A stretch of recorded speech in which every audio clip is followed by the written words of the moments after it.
Well, right now, Toronto Police, alongside York Regional Police, Durham Police, and OPP, announcing the results of a gun trafficking investigation. Let's listen live. Almeida, York Regional Police. To his right, Deputy Chief Dean Bertram, Durham Regional Police Service. Chief Superintendent Paul Mackey of the Ontario Provincial Police, and also Director David Gloss of the GTA Intelligence Investigations of the CBSA, our federal partners.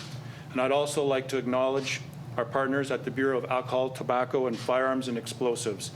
Mr. Chris Taylor, to my left, the ATF Attaché to Canada, Brian Berryman, the Assistant Country Attaché of ATF to Canada. Thank you for coming today.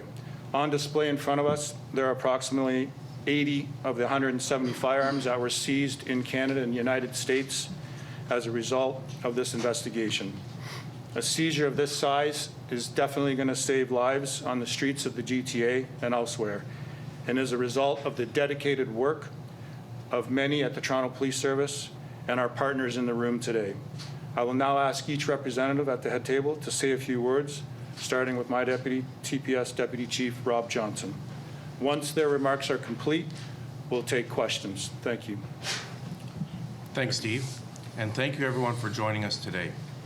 I'm pleased to be here with our friends in law enforcement to share the results of Project MoneyPenny, a joint forces effort led by the Toronto Police Service, York Regional Police, and supported by Durham Regional Police Service, the OPP, the Canada Border Services Agency, and the Bureau of Alcohol, Tobacco, Firearms, and Explosives. Through funding provided by the Government of Ontario, Criminal Intelligence Service Ontario all supported this Toronto Police Service joint investigation. As a result of our combined efforts, 42 people have been arrested, 422 criminal charges have been laid, illegal narcotics, cash, and 173 firearms have been seized in both Canada and the United States.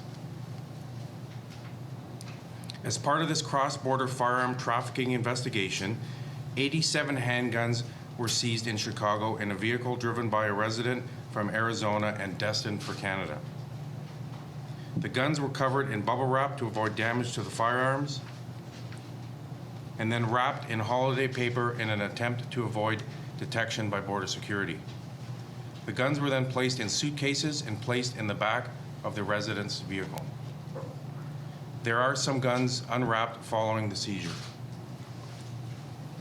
Along with the handguns, police also seized illegal and dangerous narcotics such as fentanyl, you see here.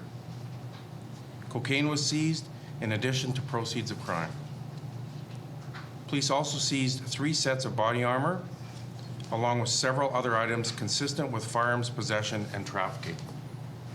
The work of organized criminals spreads across borders, and our police work must as well. And now, after a year-long investigation led by dedicated officers from law enforcement agencies in both Canada and the United States, we have disrupted criminal organizations and their illicit activities for the good of the people in our city and in cities across Ontario and Canada. Make no mistake, when police take violent criminals off the street, not to mention guns, drugs, and other proceeds of crime, we are preventing activities that diminish the quality of life for our citizens. Through Project MoneyPenny, police are holding organized criminals accountable for putting the well-being and safety of our communities, our friends, and our families at risk. I want to thank our law enforcement partners and the men and women of the Toronto Police Service, in particular, the Service's Integrated Gun and Gang Task Force, the Toronto Drug Squad, and Intelligence Services for their dedication and ongoing commitment to keeping our communities safe. Thank you, and I'll pass it over now to Deputy Almeida. Thanks, Rob. Good morning, everyone. Thank you all for coming here today. This joint force operation came together after 2 separate investigations, one in York and one in Toronto overlapped, and the decision was made to combine both investigations. I'd like to thank our partners here that have already been introduced for their assistance in bringing this to a successful conclusion. York Regional Police, along with our policing partners, have been working for many years to get illegal guns off our streets. The proliferation of illegal guns in our communities is alarming, and we are all battling the same challenges. The illegal guns coming from the United States. We all know the trafficking of guns and drugs across the border remains a significant problem. And yet, one thing that every police service across Canada is grappling with is the fact that 66 of the 86 firearms seized during this investigation here in Canada and during this operation came from the United States says it all. The fact that 14 were traced back to Canada and 11 in Ontario is also concerning. The only way to combat this problem is by working together. The goal of every agency here is to keep our citizens safe. Rest assured, we will not be deterred from that goal. Police services in all jurisdictions are committed to eradicating the malice of organized crime and the gun and drug trafficking they orchestrate. And every time law enforcement cooperating and working in participation with one another disrupt these activities, it's a win for all our communities. My sincere thanks to each and every officer that was part of this investigation from all the services who worked diligently in this investigation to bring it to a successful conclusion. And we look forward to continuing these collaborations as we all continue to fight against organized crime. Thank you. Thanks, Al. I want to thank Chief Demke, the Toronto Police Service, and all partner agencies obviously involved in Project MoneyPenny. In support of this project, the Durham Regional Police Service supplied surveillance and enforcement teams along with the assistance with our Intelligent Technical Unit. They played a significant role in Project MoneyPenny in targeting high-level players involved in firearm trafficking. I'm proud and appreciative of all the members for our professionalism and our diligence in helping dismantle this smuggling network. In Durham Region, we had 6 residents that were obviously involved in a search warrant and a storage facility. That led to the seizure of firearms, ammunition, overcapacity magazines, a taser, cocaine, and fentanyl. The proliferation of the guns and the drugs into our collective communities is a concern for the residents and our police services. Project MoneyPenny is just another example of the incredible joint forces work that has resulted in a significant positive outcome in removing illegal drugs and having them off our streets and those involved in the justice system. In closing, I want to thank all those involved in the project for their expertise, hard work, and commitment to community safety. I thank you. Thanks very much, Deputy. Good morning, everyone, and thank you for the opportunity to address the substantial results realized by Project MoneyPenny. Today, our communities are safer as these guns are taken off our streets. This investigation comes down to collaboration. Collaboration amongst the partners and 2 of our provincially led joint force operations to pursue, disrupt gun smugglers and their associated criminal activities. This purpose could not be accomplished without the members of the Provincial Joint Forces Guns and Gangs Enforcement Team and the Provincial Weapons Enforcement Unit who work to support this project.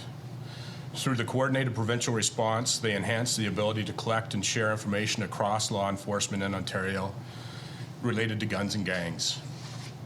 This investigation shows how guns move across our communities and our borders, impacting the safety of our citizens. Gun-related violence poses grave implications to public safety and cannot be tolerated. This highlights the necessity that law enforcement and its partners work collaboratively to identify and intercept illicit gun trafficking. The networks with an emphasis on cross-border investigations such as this one. We are grateful for all the partners who came together to send a clear message to those choosing to endanger our citizens. We do not tolerate gun violence in this province, and we will work tirelessly together in order to protect the citizens of the province against these violent criminal networks. Thank you. Merci and miigwech. Good morning, and thank you for joining us here today. My name is David Gloss. I am the Director of the Intelligence and Investigations Divisions for the Canada Border Services Agency, or the CBSA, here in the Greater Toronto Area region. I want to first off thank the partners, our Toronto Police Service, Durham Regional Police Service, the Ontario Provincial Police, the York Regional Police, and the United States Bureau of Alcohol, Tobacco, Firearms, and Explosives, as well as our CBSA team for their outstanding work on this project. The CBSA became involved in this project in June of 2022, when an international border element was identified through our Joint Forces operation with Toronto Police's Guns and Gangs Task Force.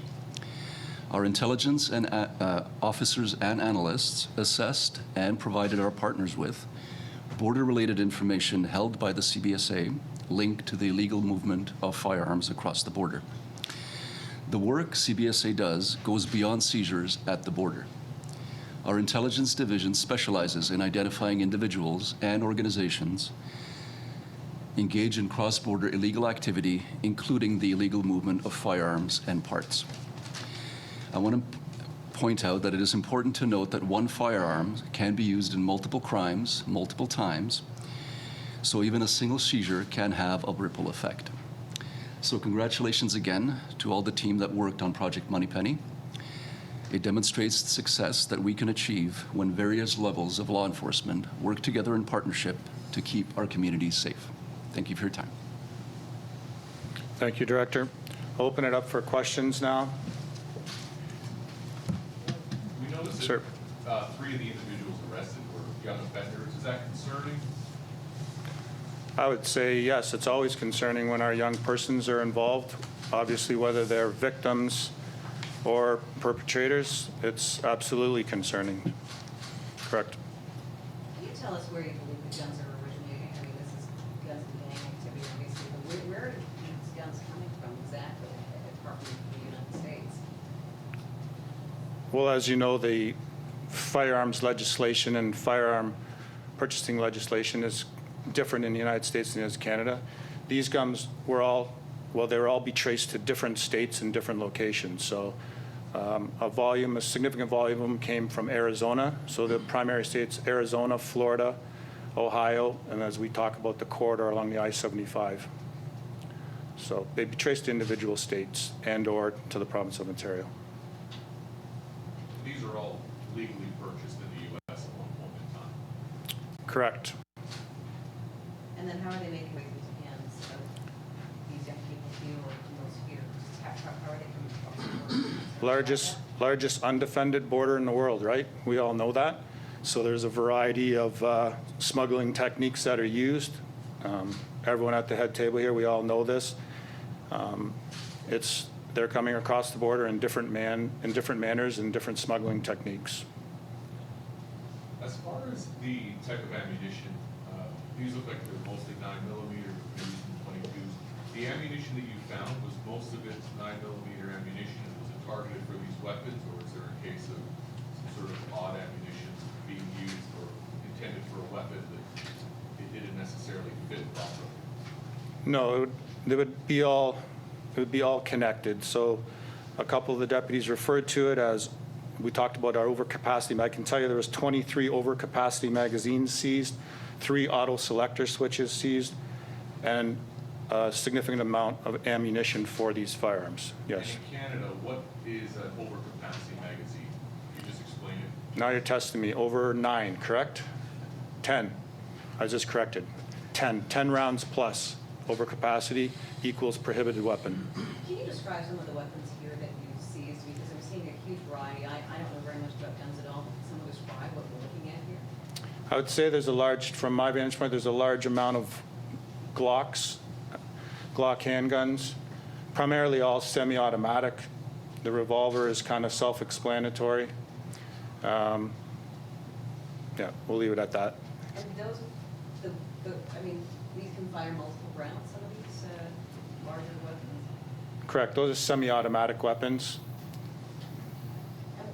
When will we see this used on our streets? Hopefully never. But, it's a reality. Those firearms are out there and they're present. And we've seen them used, in other areas of the world. So it kind of is what it is. They're assault-style, semi-automatic weaponry. Is this stuff just the sort of, you do a big project, it's a tip of an iceberg, you scoop a whole bunch of weapons, yet there's more coming in between all this, right? What type of legislation would you want to see the federal government put in place, or if any of the officers would want to answer, to stop this at the borders? Well, legislation is one thing. Legislation to prohibit or ban something is one thing. When you're doing operational enforcement, as I said, on a very large border point, that's a separate thing. So you can have, significant legislation, but we have all our partners at the table here and our partners in the ATF, and the way we combat this is through the actual excellent, and a lot of times, oftentimes the word collaboration is used, but this was true collaboration with our partners in the ATF in all the states, specifically Arizona, and the CBSA and everyone at the table. So that's the way you operationally and actually deter the flow across. It's not through written legislation. Is this just the tip of the iceberg? I mean, obviously. Police outlined Project MoneyPenny, which led to 42 arrests, 422 criminal charges in a major cross-border firearms trafficking investigation.